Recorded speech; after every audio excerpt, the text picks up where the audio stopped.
Good morning. Thank you. Please be seated. I think the last juror was just walking in and they're putting on their buttons and they should be in here shortly.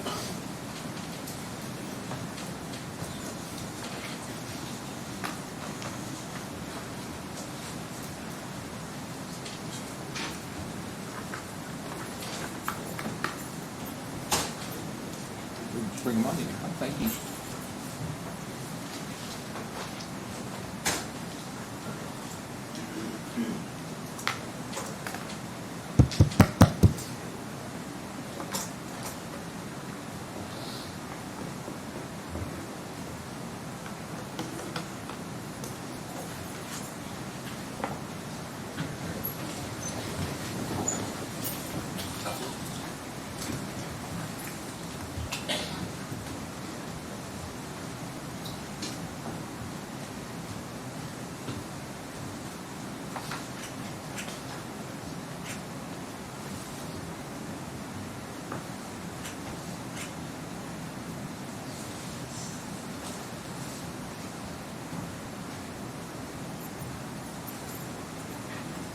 This time it appears that all 15 jurors have returned to the courtroom. Everyone may be seated. Good morning, ladies and gentlemen of the jury. Deputy Snow, if you'll return to the witness stand. You are still under oath, okay? Yes, sir. Mr. Wolf, Mr. Buckler, who will be handling cross. Mr. Buckler, proceed when you're ready. Yes, Your Honor.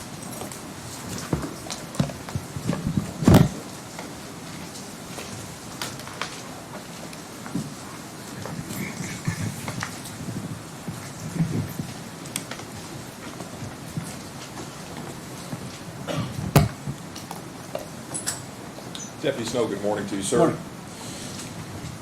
Deputy Snow, I know you gave your direct examination yesterday, so just as a bit of a brief refresher, I'll ask you a couple of just foundational questions. You were first introduced to this case on July the 5th, 2015, correct? Yes, And that was incident to a missing persons report. that's correct. Are you involved in this case today, given your current role as a deputy with Bullitt County? Am I involved? I'm involved with the prosecution. I'm not sure I understand the question. Are you involved in any ongoing investigation of this case? No, Have you received any training through the DOCJT or otherwise for digital evidence, including the search of phone data? I received training through Cellbrite when we received our grant for our Cellbrite machine at the Lawson County Sheriff's Office. Okay, and that training was directly through Cellbrite, not the DOCJT? I believe that's correct, yes. And that was to do things like perform phone extractions, I assume? Yes, Very well. You testified earlier that Brooks Howe gave you permission to search Ms. Rogers' phone whenever her phone was obtained. Is that correct? yes. And how is Mr. Houck able to permit law enforcement to search the phone of someone he isn't married to? The phone was on his phone plan. Okay, and that based on your training and experience, that authorizes him to be able to allow law enforcement to search it? Yes, Okay.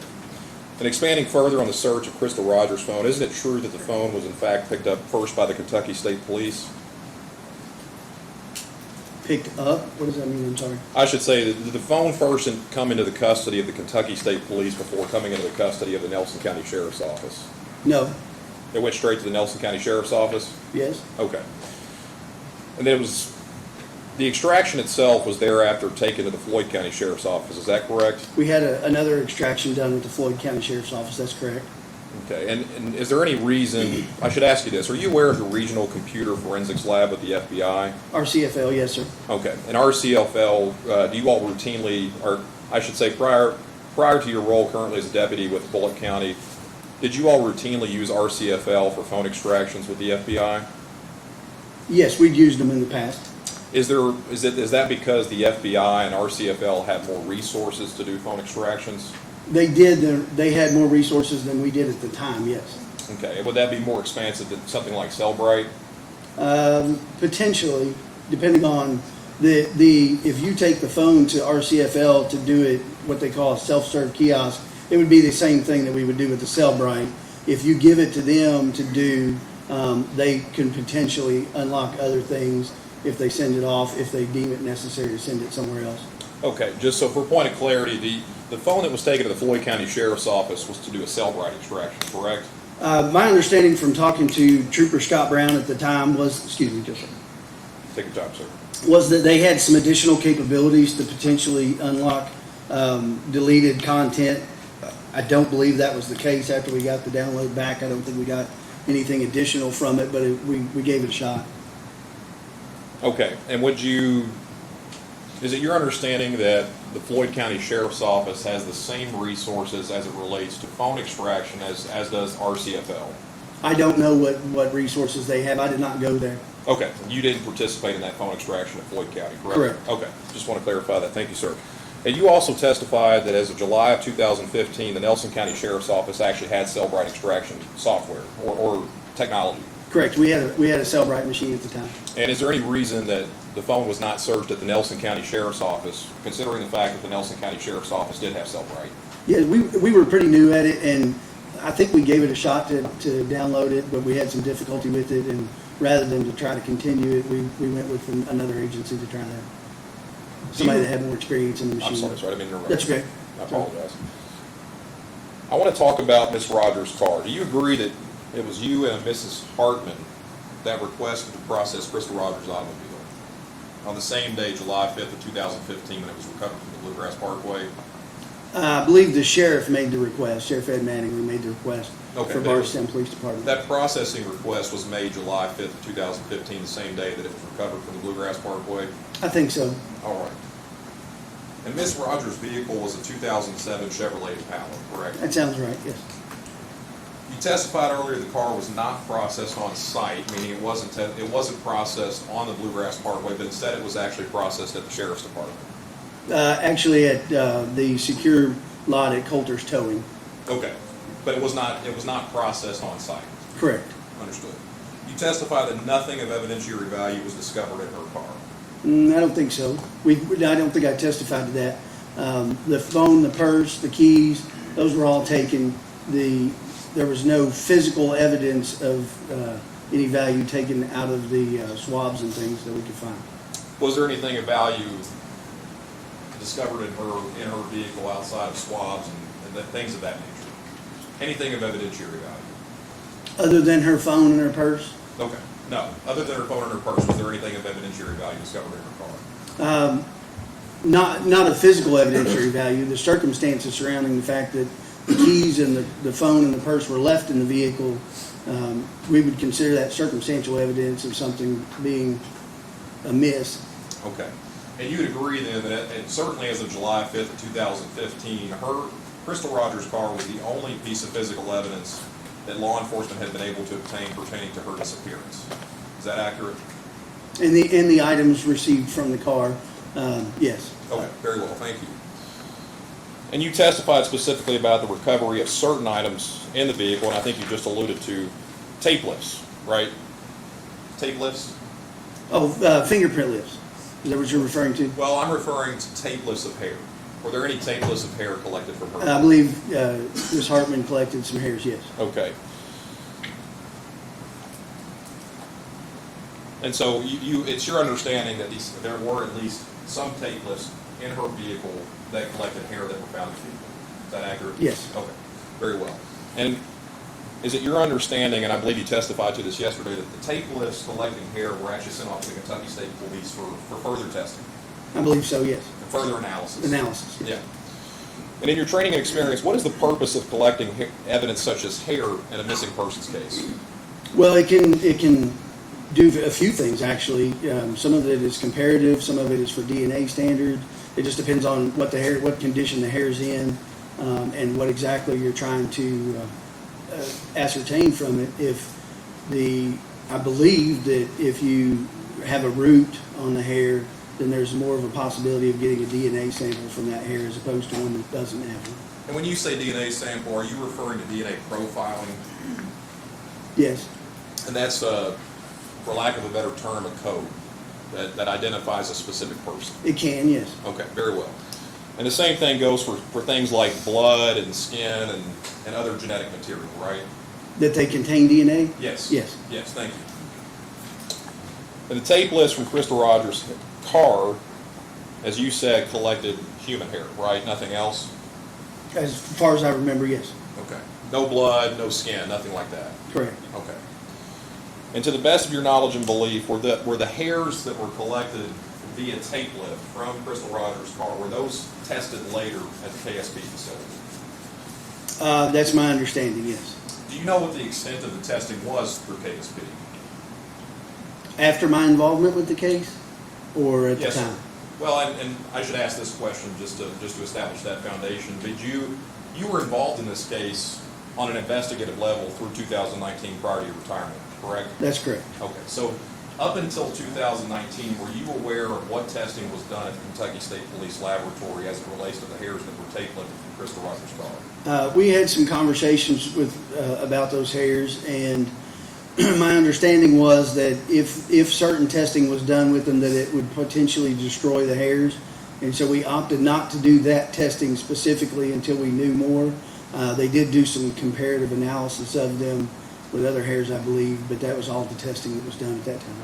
Do you yourself have any training on comparative analysis or DNA profiling, or is that not your No, expertise? that's not something we would get involved in. That was something that the Kentucky State Police would do. Correct. Would it surprise you that the hairs found in Crystal Rogers' car, in fact, were not tested for DNA profiling? Would that surprise you? No, not necessarily. It would not surprise you that in the missing persons case of this magnitude, that these hairs found in her vehicle were not tested to determine whether there was a DNA profile that they could extract. So no, because if you run the risk of destroying that evidence, you have to approach that cautiously. And if you have nobody to compare the DNA to, it could potentially, you could destroy that evidence for no particular reason. Understood. And I know you said you're not the DNA profiling side is outside of your expertise, and I appreciate that. So I'll just ask you this question generally. Are you aware of something called CODIS? I am. Okay, and you're aware that CODIS profiling is a different method of DNA testing? I'm not aware of the method of DNA testing. My understanding of CODIS is that it's a database where DNA is entered from individuals and can be compared to. Okay, and do you know approximately how many people are in the CODIS database? I have no idea. Okay, would it surprise you that it's 23 million? If you say so. Okay, but I don't know.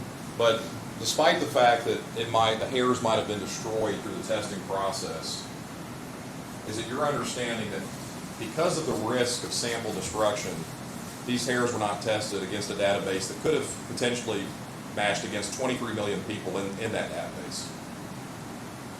I think at the time, we weighed where we were with the case and whether or not that we wanted to run the risk of destroying that evidence. Okay, to that point, 8 years later, you agree that 3 people are indicted in this case on this conspiracy to murder / tampering with physical evidence indictments. Yes. And as of 2000, actually, in fact, as of 2025, as we stand here today, those hairs still have not been tested for any type of DNA profiling, have they? I don't know. Okay, that's understood. During the course of processing Miss Rogers' car, were all of the items taken out of Miss Rogers' car? No. So it's your testimony that some items were actually left in her vehicle? Yes. Okay. Were the carpets in the rear compartment or the interior of the vehicle, were those vacuumed for potential evidence, like hair samples or dust? Not by Miss Hartman, as far as I know. And you agree that this case is now not only a missing persons case, but it's also a murder investigation? Yes. And in a murder investigation, you would generally keep all of the evidence until a criminal prosecution had concluded, right? Typically, yes. Understood. But in this case, the car belonging to Crystal Rogers was, as you testified, the one piece of physical evidence in the possession of law enforcement that was related to the disappearance of Crystal Rogers, including her purse and phone, which was collected inside the vehicle, correct? The one piece of physical evidence at this point that law enforcement has. Aside from the other phone downloads and things, yes. And yet, isn't it true that less than 2 months after Miss Rogers' vehicle was recovered from the Bluegrass Parkway, that the car was actually given back to the Ballard family? That's correct. And do you recall who released the vehicle back to Miss Rogers? I believe I released it back to them at the order of the sheriff. Excuse me, to the Ballard family. I should rephrase that question.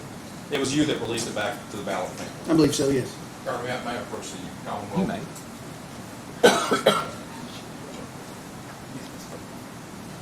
May I approach the witness, Your Honor? Deputy Stone, approaching with the document. Sir, if you could please review that for a moment. Once you've had an opportunity to review that, could you please describe what you're viewing? Yeah, it's the evidence and recovery property release for the vehicle. And do you recognize the date that the car was returned to the Ballard family? It's dated 8/3/15. And you'd agree that Oh, I'm sorry. The date and time of release is 8/31. I apologize. August 31st of 2015, you agree that that's less than 2 months after Miss Rogers' car was recovered from the Bluegrass Parkway? Yes. Is that a true and accurate copy of that document? Yes. Your Honor, move to introduce this as Defense Exhibit 1. Any objection to one? Show defendant's one's introduced at this time. There's the Madam Clerk. Yes, that'll be fine. We'll publish that in the original clearly. You wish to publish? It shall be Not at published. this time, Your Not Honor. at this time? Okay. Not at this time. Deputy Snow, are you aware of what happened to Crystal Rogers' car after it was given back to the Ballard family? I believe they stored it in a storage building that belongs to the family. Understood. Would you be surprised that after the Ballard family was given Crystal Rogers' car back from the Nelson County Sheriff's Office, that in 2017, the Oxygen Network was producing a docuseries and actually paid a private investigator named Joey Stidham to do their own independent processing of the vehicle? I'm aware of that, yes. Understood. Would you be surprised to know that Mr. Stidham and his team found numerous items left in Miss Rogers' car? No, I already stated that we left items in there that were of no value to us. So items left in a missing person's car were of no value to law enforcement at that time? When a crime scene tech processes a vehicle or a scene, they make determinations as to what they believe is going to be evidentiary in the crime or important to the crime. That's the nature of their job. And so when she processed the car, she made a decision about what was important to remove from it and what was not. Understood. And that was a decision not by yourself, by somebody else? Correct. Is it possible, excuse me, one question before that. Would you be surprised to know that one of the items found in Miss Rogers' car by Mr. Stidham's team was a hairbrush belonging to Crystal Rogers? I'm unaware of that. I understand you're unaware of it, but I'll ask a more broad hypothetical. Is it possible that a hairbrush could provide evidence related to the disappearance of Crystal Rogers if it in fact was found in her car? I would think it would probably be her hairbrush that had her hair in it, which we obtained from another hairbrush from her residence. But you agree that the allegation in this case is that at least one person, namely Joseph Lawson, not Stephen Lawson, was actually operating her vehicle on July the 3rd, 2015. That's my understanding, yes. That's the allegation, correct? And it's possible that other people could have been in and out of that car, It's possible. considering the fact that it was unlocked when law enforcement recovered it from the Bluegrass Parkway on July the 5th. It was. And so it's also possible then that somebody could have actually used this hairbrush. It's possible. And isn't it true, going back to some of our previous questioning, that something like a hairbrush could have been tested, or rather the hairs from the hairbrush could have been tested for some type of DNA analysis? Yes. And of course, that could have led law enforcement, potentially, to an additional person of interest or a suspect, couldn't it? If it developed a DNA profile, yes. But that avenue wasn't explored. I didn't have that piece of evidence. You testified earlier that the FBI actually processed the tire that was flat, correct? Yes. Do you recall when or about the FBI processed the tire that was flat? I don't recall the exact date that we gave it over to him, no. Do you know if it was relatively close in time to 2015, or was it later when the FBI became primarily involved in, I believe, 2020? It would have been before 2020. It was before I retired, I Understood. believe. So that would have been prior, at least prior to 2019. Yes. And you also testified that the Ballard family had reported to you that that same tire was going flat prior to this missing persons case. Yes, I believe I would recall that conversation that she'd had some difficulty with it and was airing it up. In other words, you don't believe that someone intentionally, in this case, put that piece of metal there to the representations of the Ballard family that the tire was already going flat? No, I don't think so. I obviously can't. Were you involved with retrieving Mr. Lawson's phone, Mr. Stephen Lawson? No. You do agree that the retrieval of Mr. Lawson's phone, though, however, was pursuant to a search warrant that you actually executed? Correct. Well, I think, I'll tell you. Would a copy of that? I believe Deputy Brian Adams is the one that executed the search warrant to take the phone. Okay, forgive me, I'll try to ask the question more clearly. You were the one that drafted the affidavit to obtain the search warrant? Correct. Okay, and do you recall what the basis was for asking for a warrant to search Mr. Lawson's phone? I don't remember exactly, no. Would a copy of that help to refresh your memory? Certainly. Your Honor, may I approach the witness?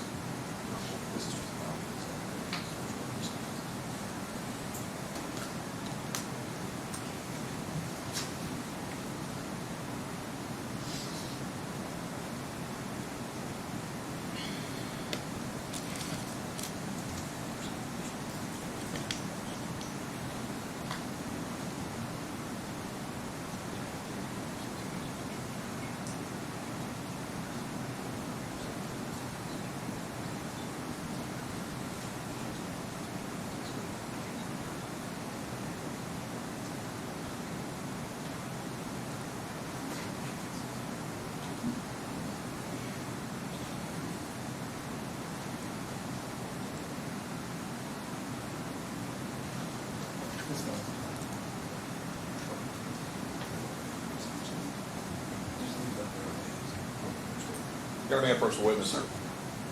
Deputy Snow, I'm handing to you a document, sir. If you could just take a moment to review that, please.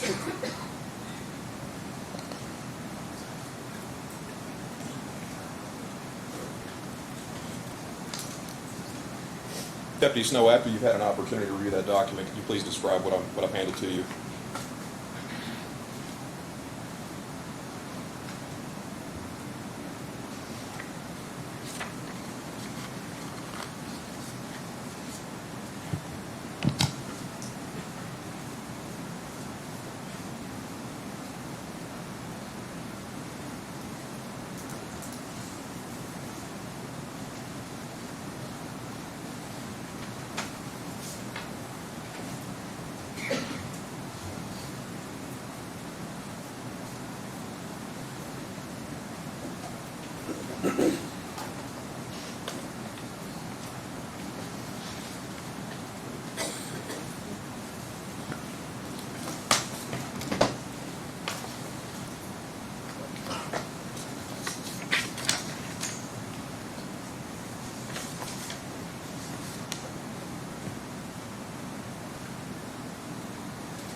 It's the search warrant affidavit and the search warrant itself from Mr. Lawson, from taking Mr. Lawson's phone.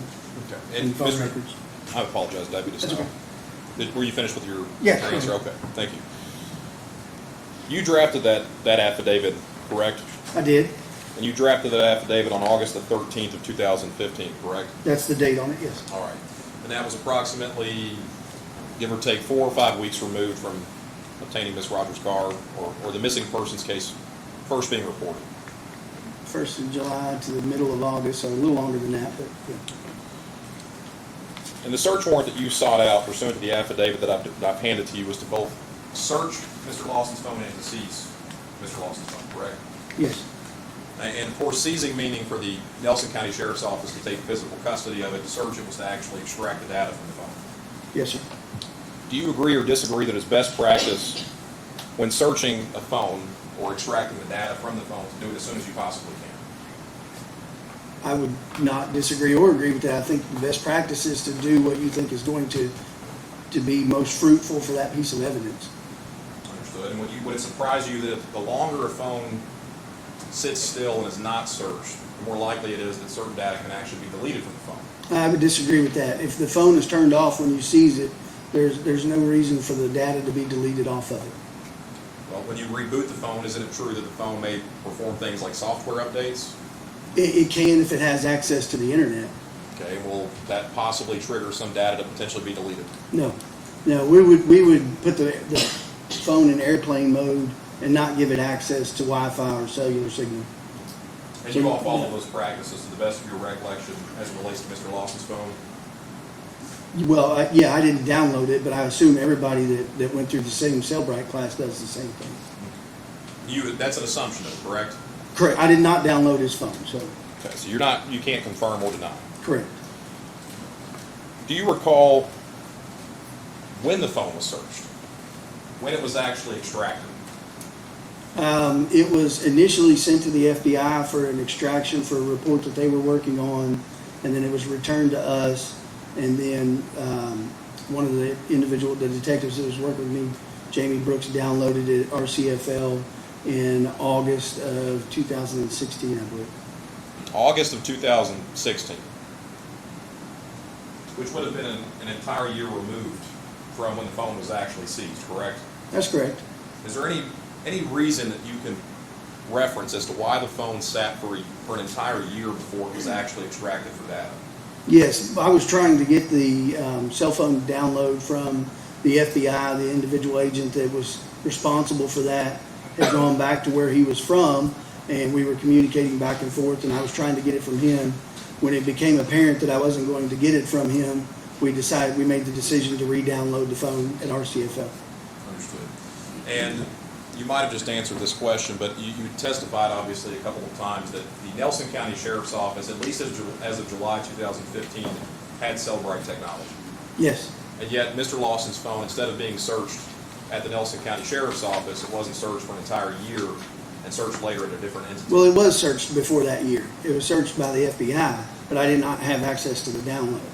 It went to them straight away because the FBI agent was working on a report that he thought might give us a better picture of what had gone on in this case, and that's why I chose to send it to him. I made a decision to send it to them in order to get that report. I just didn't get access to the download, so we made the decision to re-download it so that we could have access to that report. Understood. Deputy Snow, do you recall yesterday we watched the video recording of your interview at the Nelson County Sheriff's Office with Stephen Lawson? Yes, sir. And during your testimony prior to watching the video in court yesterday, you testified that Mr. Lawson, when asked by yourself, indicated that he thought that Miss Rogers was dead, correct? Yes. That was his response to the question, do you think if she's dead or alive? Yes. But you agree that after watching the video yesterday, that immediately before you asked Mr. Lawson the question, do you think that she's dead or alive, you yourself said that you thought she was dead. Yes, I gave him that opinion. Okay. And Deputy Snow, what could Mr. Lawson have possibly said that you would not deem suspicious in that case? I don't think that question can be answered looking back on that interview today. What if he answered, I think she's alive? Okay. Would that have changed your opinion? Of whether or not she was dead? Well, the indication was that you found Mr. Lawson's response that I think she's dead to be suspicious. Is that accurate? No, I think he was affirming what we already thought. Okay, so you making that remark that Mr. Lawson responded, I think she's dead, was not you in any way suggesting that that response by Mr. Lawson was a suspicious response? I don't think it was suspicious. I think he knew that she was dead. After you yourself agreed that you thought she was dead? I did think she was dead, yes. I still do.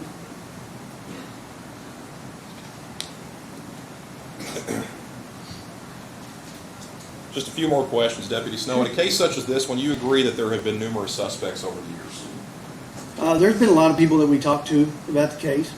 People that you qualify as suspects? Yes, some. And in fact, suspects, there's been more than 3 named over the years other than just Stephen Lawson, Joseph Lawson, and Brooks Howe. Named by whom? By the Nelson County Sheriff's Department. I believe the only official statement we made regarding that would be what Sheriff Mattingly named her boyfriend, Brooks Howe, as a suspect. Okay, would you agree then that there were more than the 3 suspects named in this case, though, you yourself? That I named in this case? That you believe to be suspects based on your training and experience, more than 3 suspects other than Stephen Lawson, Joseph Lawson, and Brooks Howe? The evidence that I have as of right now is that the 3 individuals that were charged were involved in the murder of Crystal Rogers. The other individuals, until some evidence comes to light as to their involvement, are just individuals that were questioned in the case. Well, and that's what I'm talking about. The other individuals, you agree that one of those other individuals is Brooks Houck's brother, Nick Houck, correct? We did question him in this case, yes. And he's still being investigated as of today. As far as I know, But he's not been indicted, has he? not to my knowledge.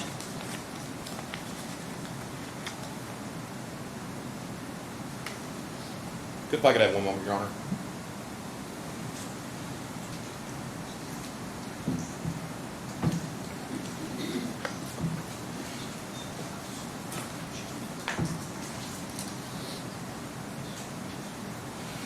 Would you like this back, sir?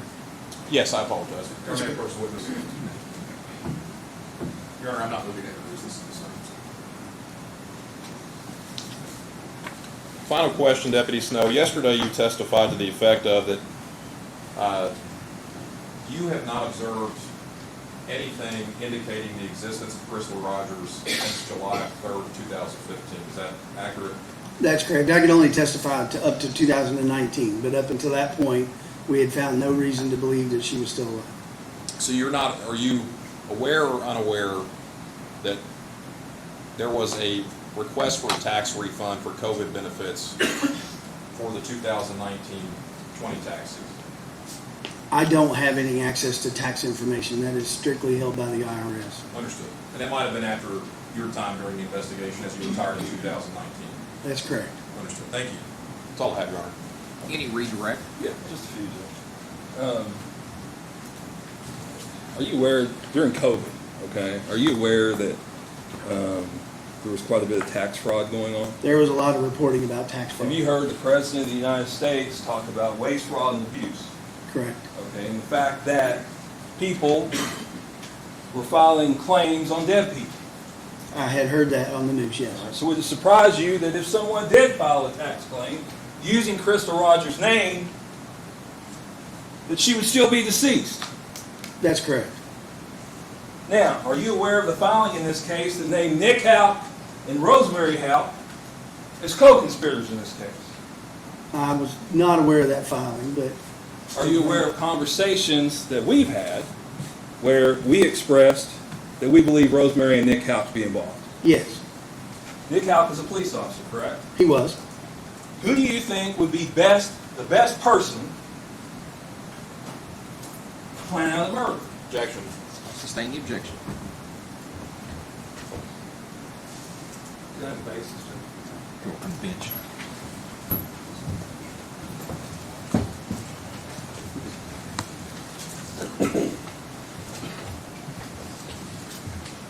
Is the white noise on? No, sir. Frank, can you turn on the white noise? I didn't think I heard it. I was just asking the basis. It would be speculation. Who's the best person to He's a police detective. Yeah, but his training experience. You could argue that to the jury, but I mean, that's just speculation on who the best person. I mean, the best person could be a prosecutor, the best person could be a defense lawyer, the best person could be a judge. I don't know. I got it. I'll move on. It's fine.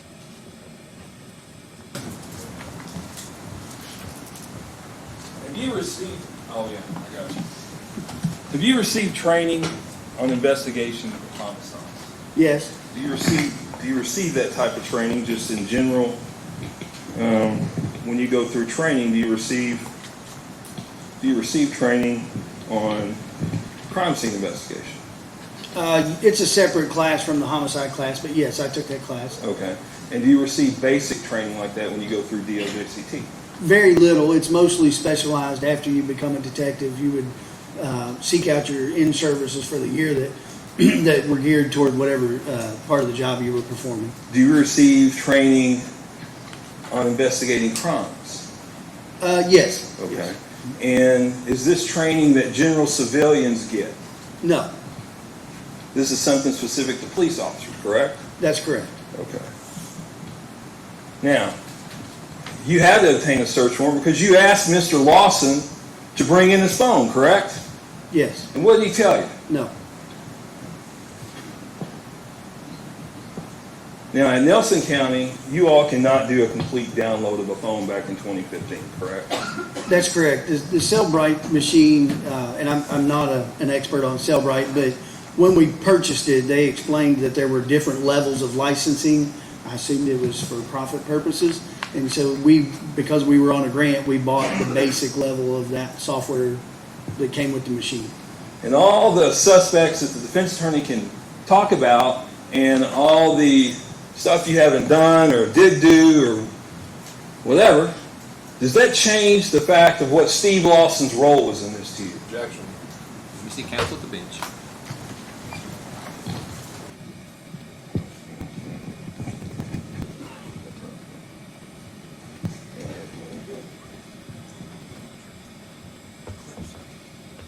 Objection. The questions, it's nebulous. It's asking, you agree doesn't change Mr. Lawson's role. It doesn't identify what the role is. I just asked him to change his mind what his role was. I'll let him ask the question. Objection. The clips fell off this thing. Do you have to wear those in Hardy here? No, sir. It's something about this courtroom. I don't know. I apologize. I'm not used to wearing microphones. Based on everything the defense attorney's asked you that you went through with you, does it change your opinion, in your opinion, as to what Steve Lawson's role was? Not in any way. Thank you. Is that all, Mr. Young? Yes, sir. Any recross?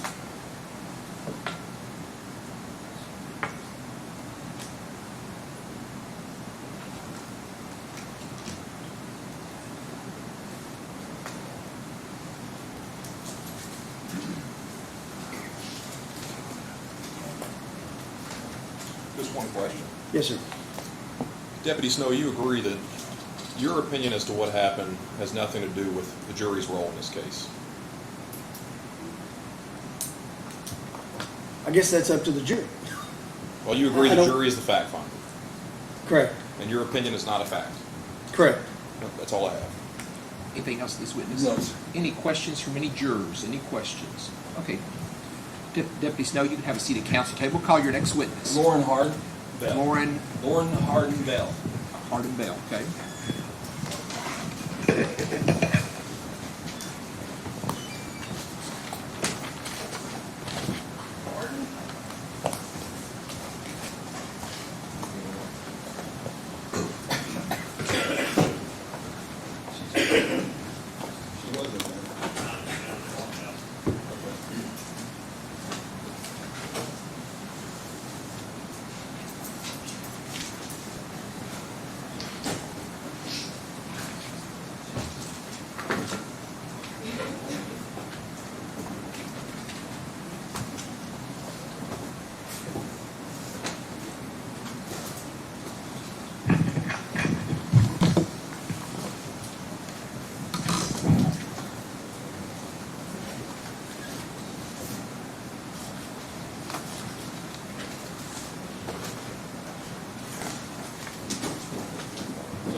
I'll call Jamie Brooks. Jamie Brooks. Yes, sir. Okay.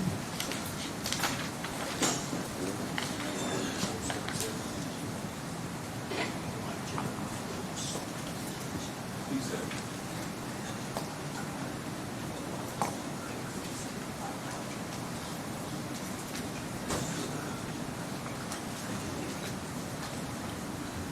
Sir, if you'll raise your right hand for me.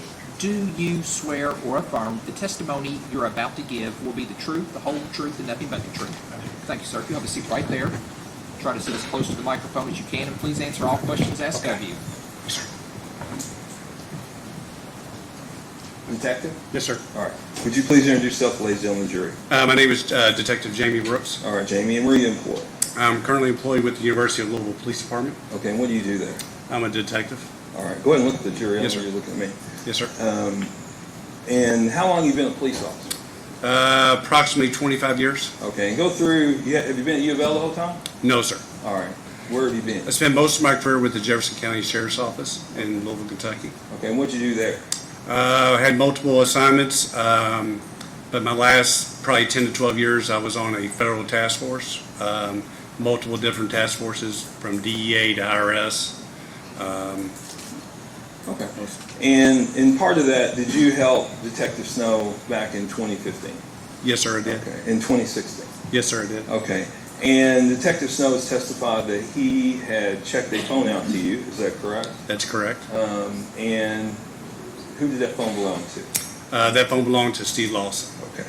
And when he checked it out to you, I think it's been testimony, it was in August of 16. Is that correct? I'm sorry, sir? August of 2016? August of 2016, yes. Yes. Okay. And when you got that phone, what did you do with it? We took it to RCFL, which is a lab in Louisville, Kentucky that helps do forensic downloads of cell phones. Okay.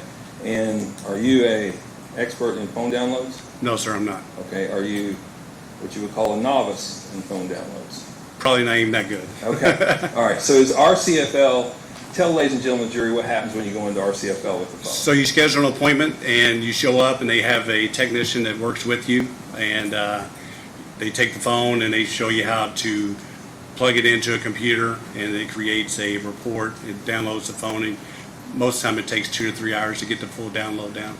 Okay. Do you understand anything about how all that works? No, sir. Okay. Does someone sit with you while you do it? Yes, sir. Okay. And did you do it that day? Yes, sir, I did. Okay. And when you get what do they give you when you download it? So they give you a CD and which is basically got the whole report on it and you give you the phone back and then I took it back to Detective Snow.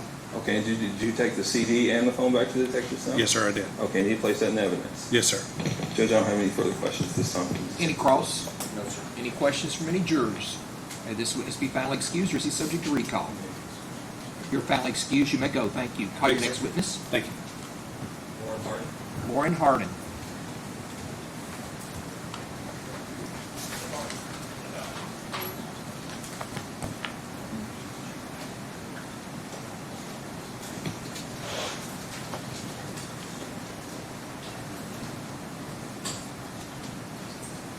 To approach the bench, ma'am, so I can give you an oath. That's good right there. If you'll raise your right hand for me.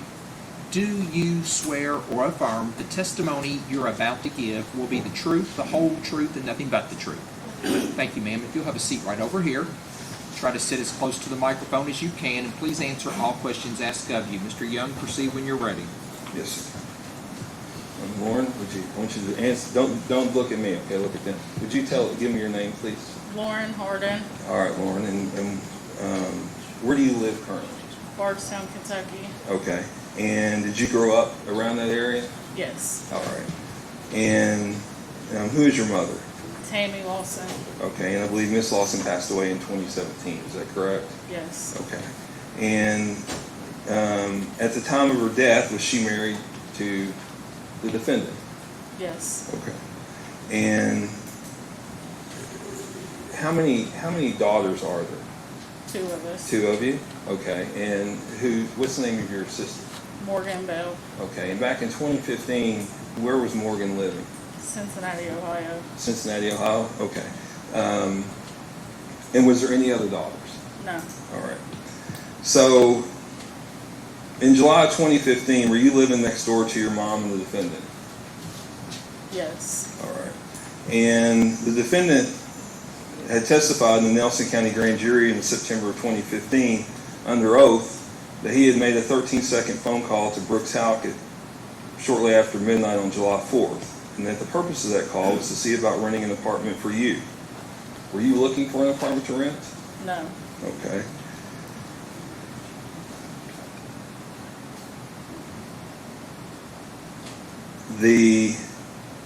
Did you ask him at any time to call Brooks Halkett for you to rent an apartment? No. Okay. What about Crystal Rogers? Did you ask him to call Crystal Rogers? No.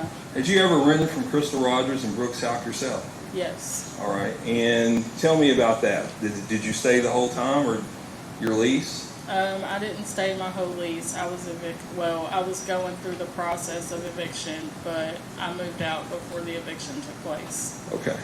So prior to being evicted, Mr. Halkett and Ms. Rogers were going to evict you, but prior to doing that, you just left on your own. Is that Yes. correct? All right. And did you have Mr. Halkett's phone number? Yes. Did you have Ms. Rogers' cell phone number? Yes.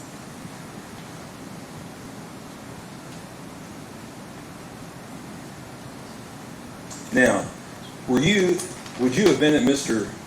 Lawson's house or apartment after midnight on July 3rd or 4th, 2015? No, I was at my dad's. So in July of 2015, if you needed to rent an apartment, you could have called yourself, is that correct? Yes. And your testimony is that you never asked Steve Lawson to rent an apartment for you. No.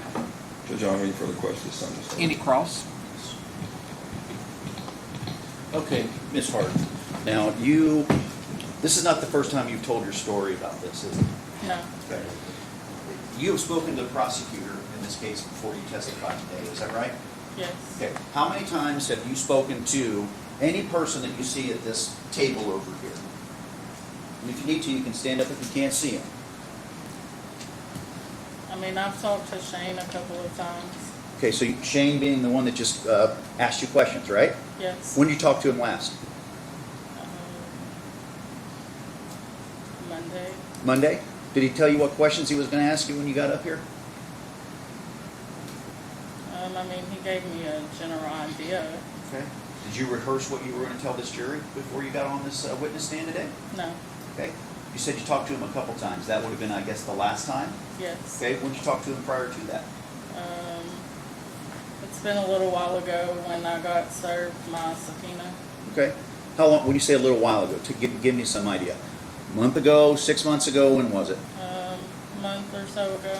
Okay. All right. So you had a conversation with Mr. Young at that time as well? Yes. Okay. Did he talk to you about what he was going to ask you when he put you on the witness stand? When he did that first conversation with you? I mean, we had a general, just general, Just a general what? Conversation? yeah, general conversation. Okay. All right. Did you have a conversation with any of the other individuals at the table over there? Do you recognize any of those other people? No. You don't. Okay. Will you admit to us that this is not the first time that you have told 12 people what happened on that particular day to your best of your recollection? Meaning, first off, let me establish something. We're talking about 2015. Would you agree with me? We're asking you to recall something from 2015. Agreed? Yes. Okay. How long ago is 2015? Almost 10 years ago, isn't it? Yes. And you're comfortable coming in here and telling this jury exactly what happened in 2015 without any concern about the recollection? Is that true? Yes. You're completely comfortable that you remember specifically what happened back in 2015? I mean, I had to do a little digging to find out exact locations and stuff, but yes. What kind of digging did Like, you got to do? just to know where I was and if I was living next to them and things like that, yes. Okay, when did you do this digging?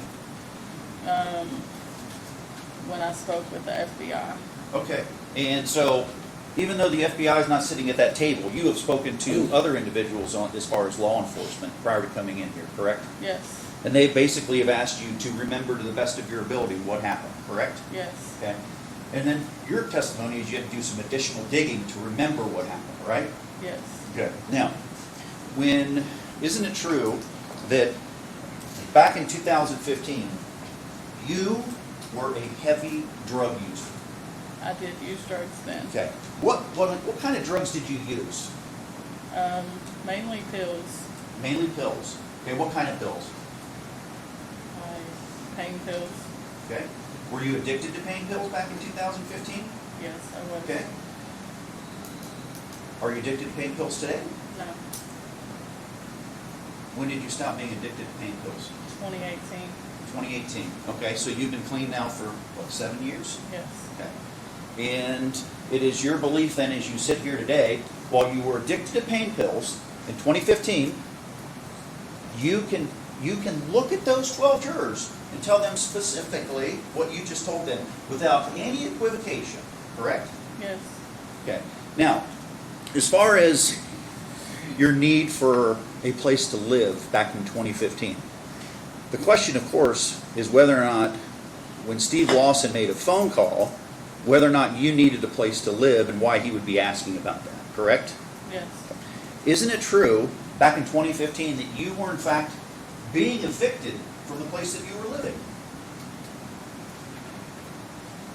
Yes. Okay, so Does it sound strange to you that a person who, at that time, was involved with your mother, right? That's what he was, correct? Yes. Okay. Does it sound strange to you that a person who was involved with your mother at the time, who you say you were getting evicted at the time, does it sound strange to you that he would be asking somebody about finding you a location to live? Is there anything strange about that?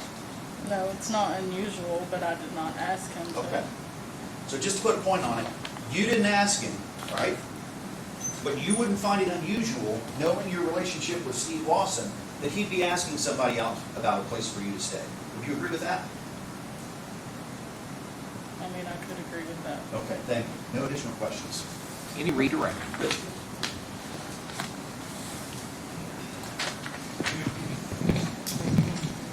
You're talking about being evicted. You're talking about being evicted by Brooks and Crystal? Yes. Okay. And that was in 2015, correct? Yes. Okay. And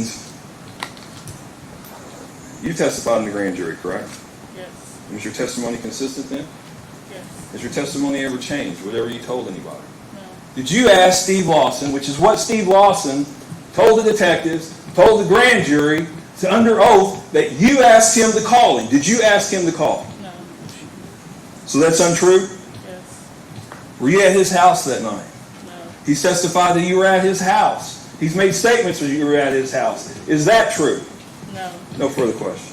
Any recross? Man, when's the first time you spoke about this case to anybody? When is the first time? I can't remember the year, but it was when the FBI contacted me several years ago. Okay, so if I told you that the FBI didn't get involved in this case till 2020, does that sound about the time that they would have contacted you? Does that sound fair? Could be, Okay. yes. And would you agree with me that in 2020, that was 5 years. That was 5 years after this alleged conversation that Mr. Shane Young says didn't happen. Would you agree with me? You were having to recall something from more than 5 years ago when they first contacted you. Would you agree? Yes. Did you have to do any searching at that time to figure out what you had said? No. Thank you. Anything else to this witness? No, sir, we just appreciate it. Okay, any questions from any jurors to this witness? May this witness be finally excused. She may. You're finally excused, ma'am. You may go. Call your next witness. Elizabeth Chester. Elizabeth Chester.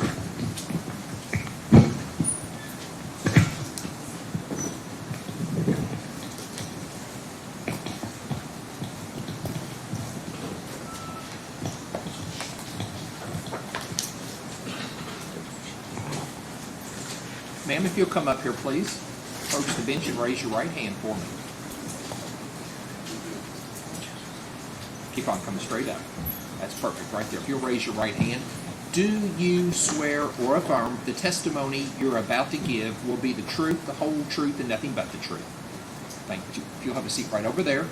Try to sit as close to the microphone as you can, and please answer all questions asked of you. Mr. Young, proceed when you're ready. Yes, sir. I'm going to ask her to clip it on. She speaks really softly. Okay. Can you clip that on for me? Can you clip it on? All right. Ms. Chester, would you please introduce yourself, ladies and gentlemen, jury? I'm Elizabeth Chesser. All right. And where do you live? Not just the town. Where do you live? I live in just a town, Yeah. Radcliffe, Kentucky. All right. And is that in Hardin County? Yes. Okay. And where do you work?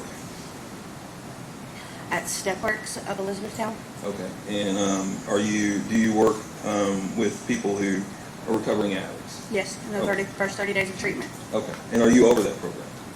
I am the first shift supervisor. Okay. And how long have you worked there? I have worked there since January of 2023. All right. So you've been there over 2 years. Is that correct? Okay. And you got a family. Is that correct? Yes. All right. And are you familiar with Steve and Joseph Lawson? Yes. Okay. How are you familiar with them? I have a child with Joseph Lawson, Okay. and Steve dated my mom, and they got married. All right. And who is your mom? Rebecca. Okay. And could you tell me when Steve began dating your mother? I'm aware of August 2017. Okay. That's when I met him. Okay. And did you begin dating Joey shortly thereafter? Yes. Okay. And is Steve Lawson Joseph Lawson's father? Yes. All right. And prior to August of 2017, Steve Lawson was married to Tammy Lawson who passed away. Is that correct? Yes. All right. Now, back in 2017 and 2018, were you around Steve Lawson and your mother and Joseph Lawson? Yes. And would you say you were around them frequently? Yes, I lived with my mom at the time. Okay. And was Steve living there? No, he had his own house, but once I met him, he was there. Okay. He was at your mom's house? Okay. During this time you were around Steve Lawson, the defendant, did he ever talk about the Crystal Rogers case? No, Okay. he didn't bring it up. Okay. All right. Could you explain when you say he didn't bring it up? Because that was when the show came out. Well, it began in 2018 because I got pregnant with my daughter Chloe, and I was living with my mom again, and the show had came on Oxygen, I guess, and that's when the phone call between him and Brooks happened, Okay.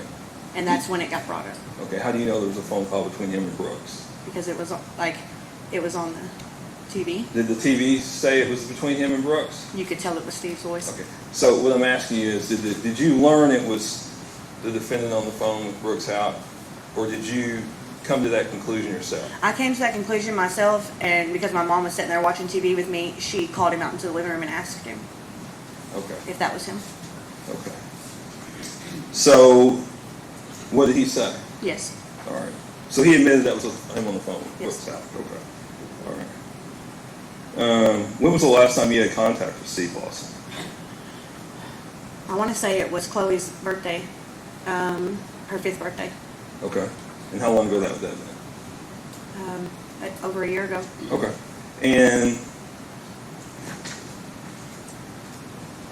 did Steve Lawson ever make any other statements regarding Crystal Rogers? Not directly. Okay, what indirectly? Objection, Judge. If she didn't make a direct statement, then You need to lay a foundation. I'll lay a She was foundation. present for this Yes, sir. conversation. Yes, sir. Did Steve Lawson ever make any statements about him planning to leave Tammy? Yes. Okay, and what was that statement? He was leaving Tammy because she knew he had committed murder, and she was going to tell on him. That's Judge, what he can we said. approach? You may approach. We're in order.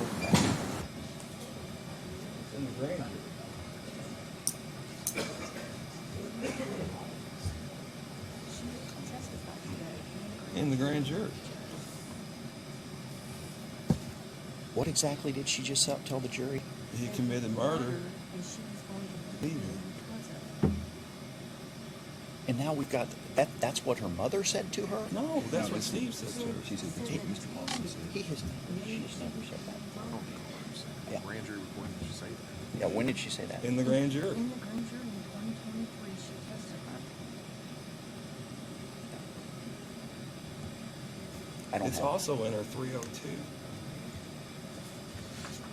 That the FBI from their yeah, hold on, I got it. Tammy had murdered on her and she was leaving.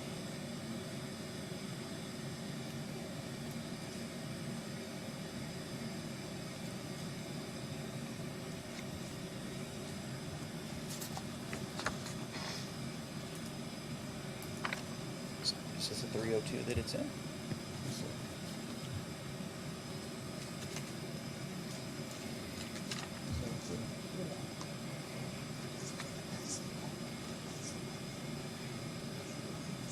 Oh, it's the grand jury.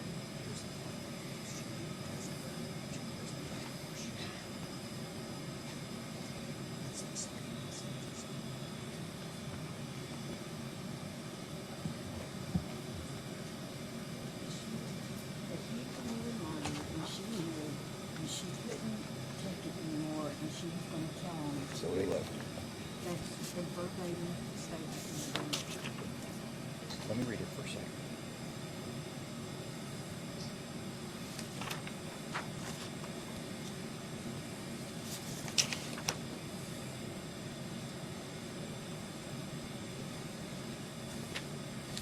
Isn't that in reference?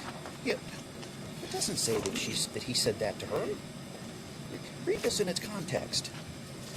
I figured out she died after he told me while he was breaking up. Just for a second, why don't I go ahead and let the jury step out, take a break? That's right. Keep talking here. That's right. Ray, if you'll turn off the thing for 1 second. Ladies and gentlemen, the jury, at this point, I'm going to go ahead and give you all a break. We've been going for about an hour. The same admonitions are still in place. Do not discuss this case among yourselves. Do not let anybody discuss this case with you. If anybody attempts to discuss this case with you, I need for you to immediately report that to me. And you're not to make up your mind about the case until you've heard all the evidence, you've received the instructions from the court, and you've gone to the jury room to deliberate and consider what the fellow jurors have to say about the case. If you all may step out, we'll take a 15-minute break for you.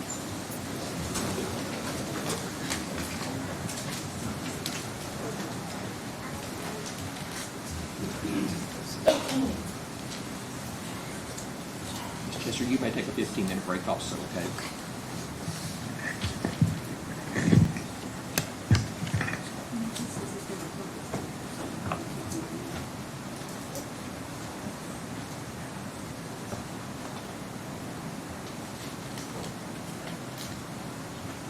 All right, the jurors have left the room. If counsel wishes to come back up, and we'll continue our discussion.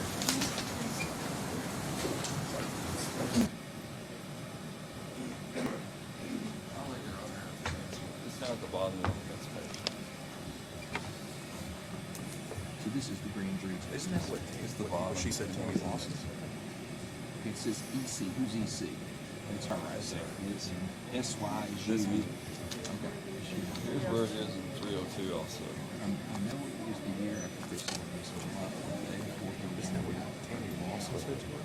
Huh? We got Did you have any suspicions as it placed her death? I figured out how she died after he told me while they were breaking up. Okay, what was that? That he had committed murder and she knew it, and she couldn't take it anymore, and she was going to tell on him, so he left her. That's what she just testified to. But isn't she representing Tammy? Okay, just give me 1 second, please.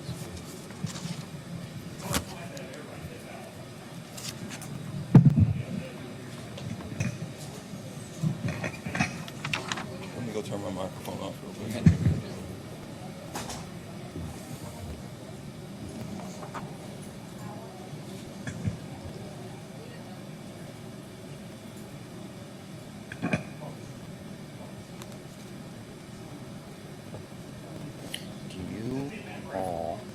Okay, so let's read this. You all had, who's you all? You all had suspicions as it relates to her death. I figured out how she died after he told me while they were breaking up. That's what Tammy Lawson said to her. I figured out she died after he told me while they were breaking up. After he told me while they were breaking up or why they were breaking up. That she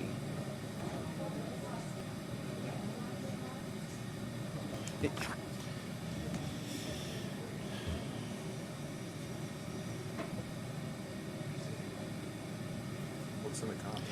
Yeah, I mean, well, it reads weird. I figured out how she died after he told me while they were breaking up. Okay, what was that? That she, that's her first sentence, or her first two words, that she, that he had committed murder. That's what Tammy Lawson said to her. She testified that Joey heard that Steve said that, but certainly you all can cross her about everything that's in that grand jury testimony. If you think it's inconsistent, certainly you can testify. Question her about that. Okay, that he had committed murder when she knew it, and she couldn't take it anymore, and she was going to tell on him, so he left her. I think my question was, if I remember correctly, do you know why was Steve at some point going to leave Tammy? Was Steve going to leave Tammy at some point or something like that? I can't remember exactly what the question was. tell you what, we'll start back. I'll have the jury be back and we'll start back with redirecting. Yes, I told them 15-minute break. So right this. All right. Well, can I get a copy of that, or can I use? This is. Well, It's in your discovery. Do you need a copy of it? can I get a copy of it, Judge? Give him a copy. He didn't know where this is at.